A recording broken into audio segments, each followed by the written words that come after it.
Hello दोस्तों, कैसे हैं आप सब। उम्मीद करता हूँ कि सब बढ़िया होगा। आज जिस देश के बारे में हम आपको बताने जा रहे हैं वो देश एक ऐसा देश है जो अपने नेचुरल रिसोर्सेज की वजह से पूरी दुनिया में जाना जाता है।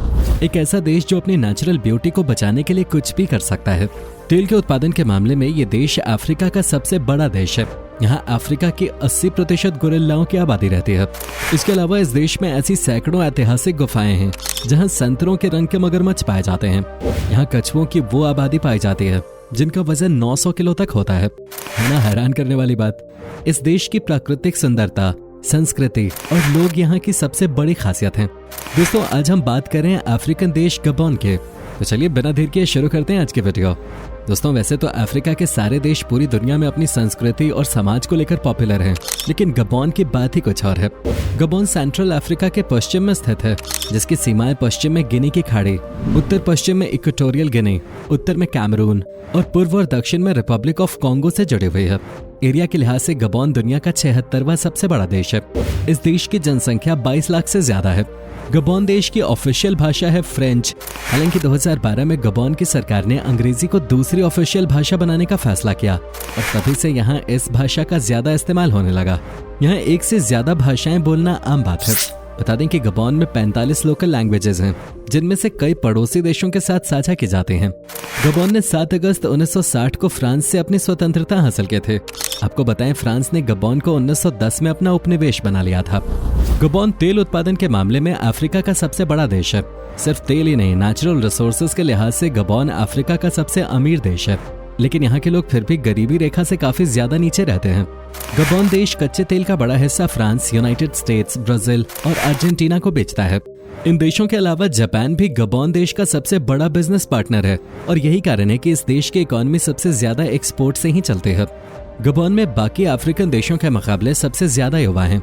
यहाँ 40% लोग 15 साल से कम उम्र के हैं, जबकि 56% लोग 15 से 64 साल के बीच के हैं। गबोन देश की राजधानी है लिब्रेविल। देश की राजधानी होने के साथ लिब्रेविल गबोन का सबसे बड़ा शहर भी है। सबसे बड़ा शहर है तो जाहिर सी बात है इसकी कुछ खासियतें भी होंगी। बता दें कि गबोन देश की राजधानी में करीब देश की आधे से ज्यादा जनसंख्या रहती है। दोस्तों, आपको एक मजेदार बात बताते हैं गबोन के। इस देश के हर जिले में अपनी एक अलग रंग की टैक्सी होती है। लिब्रेविल की टैक्सी लाल रंग की होती है, जिसे यहाँ की नेशनल टैक्सी सिस्टम ऑपरेट करती है। लिब्रेविल में शराब का सबसे ज्यादा व्यापार किया जाता है। इसके अलावा यहाँ शिप बिल्डिंग भी बड़े पैमाने पर की जाती है। साथ ही गबोन एयरलाइंस का हेडक्वार्टर भी इसी शहर में स्थित है। गबोन में ईसाई धर्म को सबसे ज्यादा पूजा जाता है। लिब्रेविल में रहने वाले 30% लोग ईसाई संप्रदाय के हैं। इसके अलावा यहाँ लोग बुबूती, इस्लाम और इंडिजिनस एनिमिस्टिक रिलीजन को सबसे ज्यादा मानते हैं। गबोन हर साल 17 अगस्त को अपना इंडिपेंडेंस डे मनाता है। इस दिन छोटे बड़े सभी शहरों का एक सेंट्रल पॉइंट होता है, जिसे प्लेस डे इंडिपेंडेंस कहा जाता है।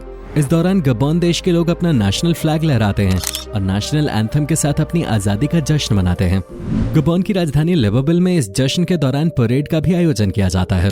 गबोन सैकड़ों डोलोमाइट और चूना पत्थर की गुफाओं का घर है। ये गुफाएं यहाँ की सबसे बड़ी खासियत है, क्योंकि इन गुफाओं को देखकर ही अंदाजा लगाया जा सकता है कि ये सभी गुफाएं हजारों सालों पहले की हो सकती हैं। गबोन में इतनी गुफाएं हैं कि लोग उन पर ठोकर खाते रहते हैं। इनमें से कुछ गुफाओं का तो आज तक पता नहीं लगाया जा सका है कि ये कैसे बनी और इनके अंदर कौन रहता था। गबोन में ऐसी कुछ 100 से भी ज्यादा गुफाएं हैं। लोगों का कहना है कि इन गुफाओं में मगरमच्छों की प्रजातियां रहा करते थे। मगरमच्छों की प्रजातियां ऑरेंज कलर के थे। आज भी ये मगरमच्छ गबोन की गुफाओं में देखने को मिल जाते हैं। गबोन देश हर मामले में आगे है। इस देश में वोट देने की उम्र 21 साल है। जी हाँ, 21 साल से पहले यहाँ के लोग वोट नहीं दे सकते। आमतौर पे तमाम देशों में वोट देने का अधिकार 18 साल में ही मिल जाता है, लेकिन अगर गबोन में कोई एक बार 21 साल का हो गया तो उसके लिए वोट देना अनिवार्य होता है। अगर उसने ऐसा नहीं किया तो बाद में उसे भारी फाइन भरना पड़ता है। दोस्तों, यहाँ के लोग काफी मिलनसार होते हैं। आखिर हो भी क्यों ना। जो देश अपने कल्चर को सबसे ज्यादा समय दे, वो देश अपने मेहमानों की इज्जत करना कैसे भूल सकता है। यहाँ लोग अपने मेहमानों को भगवान समान मानते हैं। देखा जाए तो ये देश भी हमारे हिंदुस्तान की ही तरह है और तमाम अफ्रीकी समाजों की तरह गबोन भी अपना कल्चर किताबों और कविताओं के जरिए ही अपनी आगे आने वाली पीढ़ियों तक पहुंचाते हैं। इसके अलावा गबोन के लोग स्पोर्ट्स के भी बड़े एंथुसियास्ट हैं। फुटबॉल का क्रेज गबोन में सबसे ज्यादा है और साथ ही फुटबॉल गबोन का नेशनल गेम भी है। गबोन देश की खुद की नेशनल फुटबॉल टीम भी है, जिसे ब्राजीलियंस भी कहा जाता है। इस टीम को गैबनीज फुटबॉल फेडरेशन हैंडल करते हैं। हालांकि गबोन की फुटबॉल टीम ने अभी तक फीफा वर्ल्ड कप के लिए कभी क्वालिफाई नहीं किया है, लेकिन यहाँ की team 8 bar African cup of nation के लिए क्वालिफाई कर चुकी है। फुटबॉल के अलावा गबोन में बास्केटबॉल भी काफी पसंद किया जाता है और गबोन इंटरनेशनल बॉक्सिंग फेडरेशन का भी मेंबर है। क्या आप यकीन कर सकते हैं कि गबोन अफ्रीका की लगभग 80% गोरिल्लाओं की आबादी का घर है। यहाँ गोरिल्लाओं में बबून की प्रजाति सबसे ज्यादा देखने को मिलती है। अफ्रीका में 10 में से 8 बबून गबोन में ही हैं। गोरिल्ला की इन प्रजातियों की बात करें तो बबून साइज और वजन के मामले में थोड़े अलग होते हैं। चकमा बबून इस प्रजाति का सबसे बड़ा गोरिल्ला होता है, जिसकी लंबाई 47 इंच और वजन 40 किलो तक होता है। गबोन देश में गोरिल्ला की इस प्रजाति को सबसे खतरनाक माना जाता है। ये तो थे गोरिल्लास, लेकिन गबोन में एक और ऐसी चीज है जो आपको कहीं और देखने को नहीं मिलेगी। गबोन में सी टर्टल की सबसे बड़ी प्रजाति पाई जाती है। ये कछुए कोई आम कछुए नहीं है। कछुओं की प्रजातियों में ये सबसे बड़े हैं और इन्हें लेदरबैक सी टर्टल कहा जाता है। कछुओं की ये प्रजाति देखने में किसी भयानक जानवर से कम नहीं लगती है। इनकी लंबाई 20 मीटर तक हो सकती है, जबकि इनका वजन 900 किलो तक का होता है। अब आप खुद ही अंदाजा लगा सकते हैं लेदरबैक टर्टल्स किस तरह के होते होंगे। साथ ही ब्लैक पैंथर यानी काला चीता गबोन देश का नेशनल एनिमल है। ये बात तो हम सभी जानते हैं कि चीता दुनिया का सबसे तेज रफ्तार से दौड़ने वाला जानवर है। ये 100 किलोमीटर प्रति घंटे की रफ्तार से दौड़ सकता है। वहीं ब्लैक पैंथर को तो अफ्रीका के जंगलों की शान और पहचान माना जाता है, क्योंकि एक तरह से गायब हो चुकी चीतों की ये प्रजाति सिर्फ अफ्रीकन देशों में ही देखने को मिलती है। ये अफ्रीका के लिए गर्व की बात है। इसके अलावा दोस्तों, दुनिया के 80% सबसे बड़े नेचर पार्क्स गबोन में ही हैं। इन नेचर पार्क्स में पक्षियों के कुल 777 अलग अलग तरह की प्रजातियां पाई जाती हैं। आपको बताएं, गबोन अफ्रीका में सबसे हरियाली वाला देश है और साथ ही ये चारों तरफ से पहाड़ों से घिरा हुआ है। साथ ही यहाँ घने जंगल हैं और यहाँ की प्रकृति इस देश की सबसे बड़ी पहचान है। दोस्तों, आपको शायद इस बात की जानकारी होगी कि गबोन में कम से कम 40 अलग अलग आदिवासी समूह रहते हैं। इन सबके बीच फैंग ट्राइब गबोन का सबसे बड़ा ट्राइबल ग्रुप है। ये आदिवासी लोग नॉर्दर्न गबोन में रहते हैं। इस ट्राइब की खास बात यह है कि इनकी खुद की एक अलग भाषा है। कई फैंग लोग स्पेनिश, फ्रेंच, जर्मन और इंग्लिश भी बोलते हैं। फैंग ट्राइब के लोगों का अपना अपना कल्चर है और इस आदिवासी ग्रुप को मूर्तियां और पेंटिंग्स बनाना सबसे ज्यादा पसंद है। ये बहुत ही बारीकी से मूर्तियां बनाते हैं। ये लोग इन चीजों को बनाने में इतने बेहतर होते हैं कि इनके द्वारा बनाई गई मूर्तियां और फेस मास्क दुनिया के कई बड़े म्यूजियम्स में रखी गई हैं। मास्क बनाना और उस पर रिचुअल फेस पेंट करना देश के कल्चर का सबसे बड़ा हिस्सा है। मास्क बनाकर गैबनीज लोग अपने पूर्वजों के प्रति सम्मान प्रकट करते हैं। ये फेस मास्क गबोन की संस्कृति से जुड़े हैं और इसलिए इनकी डिमांड भी सबसे ज्यादा रहती है। पारंपरिक संस्कारों में इस्तेमाल होने के अलावा इन मुखौटों का उपयोग शादियों, अंतिम संस्कार और जन्मदिन के दौरान भी किया जाता है। फेस पेंटिंग और मूर्तियां बनाने के अलावा कपड़ों के जरिए इस देश की संस्कृति दर्शाई जाती है। यहाँ का कल्चर टूरिस्ट को इस देश की तरफ अट्रैक्ट करने में कोई कसर नहीं छोड़ता।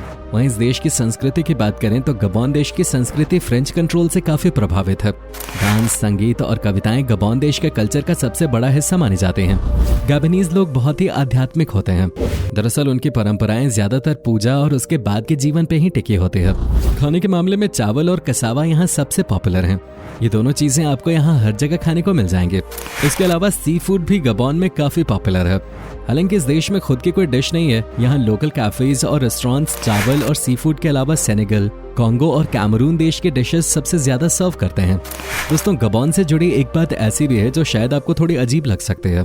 दरअसल यहाँ महिलाओं की तुलना में पुरुषों की ज्यादा सुनी जाती है। या यूं कहें कि मर्द यहाँ औरतों से ज्यादा आगे हैं, जो कि अफ्रीकन देशों में बहुत कम देखा जाता है। गबोन देश में पुरुष सरकार और दूसरे डिपार्टमेंट्स में सुपीरियर पद पे ज्यादा रहते हैं। इसके अलावा परिवार के सभी डिसीजंस यहाँ पुरुषों द्वारा ही लिए जाते हैं। महिलाओं को सिर्फ परिवार और घर के कामों में ज्यादा बिजी रखा जाता है। ये देश अपने नेचुरल रिसोर्सेज के कारण अफ्रीका के सबसे अमीर देशों में से एक है। हालांकि गबोन के 1/3 नागरिक गरीबी रेखा से नीचे रहते हैं और युवाओं में बेरोजगारी दर 20 से 35% है। लेकिन ऐसा क्या कारण है कि नेचुरल रिसोर्सेज की कमी न होने के बावजूद गबोन गरीब है? चलिए आपको अब इसके पीछे की वजह बताते हैं। दरअसल इस देश के गरीब होने के पीछे का एक कारण तेल की कीमतों में गिरावट और देश के भंडार में कमी होना है। वैसे तो गबोन देश उत्पादन के मामले में अफ्रीका का सबसे बड़ा देश है। 2015 में इस देश की जीडीपी में $8300 तेल के बिजनेस से ही आया था। लेकिन अचानक ही तेल की कीमतों में गिरावट आ गई। अब जो देश जिस चीज पे सबसे ज्यादा निर्भर हो, अगर उसकी कीमत ही गिर जाए तो फिर उसका गरीब होना तो तय ही है। लेकिन अपने प्राकृतिक पर्यावरण यानी नेचुरल एनवायरनमेंट को बचाने के लिए गबोन ने काफी प्रयास किए हैं। साल 2002 में राष्ट्रपति ओमार बोंगो ने देश के लगभग 10% एरिया को नेशनल पार्क सिस्टम बनाने के लिए नामित किया था, जो आज तक दुनिया का कोई भी देश नहीं कर पाया। गबोन का 2018 फॉरेस्ट लैंडस्केप इंटेग्रिटी इंडेक्स का औसत स्कोर 9.07 से 10 के बीच था। इस मामले में गबोन 172 देशों की सूची में 9वें स्थान पर रहा। गबोन दुनिया के सबसे बड़े मैंगनीज के उत्पादकों में से एक है और ये दुनिया का सबसे बड़ा और कोमिया का उत्पादक भी है, जो प्लाईवुड बनाने के लिए इस्तेमाल किया जाने वाला सॉफ्टवुड है। बहुत ही कम लोगों को इस बात की जानकारी होगी कि गबोन के राष्ट्रपति ओमार बोंगो ने ज्यादातर जंगल के अधिकार फ्रेंच और एशियन लकड़ी कंपनियों को बेच दिए हैं, यानी कि ये कंपनियां इस देश की लकड़ियों का इस्तेमाल किसी भी तरह से कर सकती हैं। आपको बताएं, गबोन की सबसे बड़ी झील उगुई है, जो 1200 किलोमीटर की दूरी में फैली हुई है। यह अफ्रीका की 5वीं सबसे बड़ी नदी है, जबकि यहाँ का सबसे ऊंचा पर्वत माउंट आइबोंची है, जिसकी ऊंचाई 1575 मीटर है। तो दोस्तों, ये था हरियाली से भरपूर गबोन। उम्मीद करता हूँ आपको हमारा ये एपिसोड पसंद आया होगा। हमें नीचे कमेंट करके जरूर बताएं कि आज के वीडियो में आपको गबोन की कौन सी बात सबसे ज्यादा अच्छी लगी। क्या आप कभी गए हो गबोन, और गए हो तो आपका एक्सपीरियंस कैसा रहा, ये भी हमारे साथ शेयर करना मत भूलिएगा। साथ ही इस वीडियो को अपने दोस्तों और रिश्तेदारों के साथ शेयर भी जरूर कर दें और हमारे चैनल को सब्सक्राइब करना बिल्कुल ना भूलें। वीडियो को अंत तक देखने के लिए आपका बहुत बहुत शुक्रिया। आपसे फिर मुलाकात होगी एक और नई वीडियो के साथ।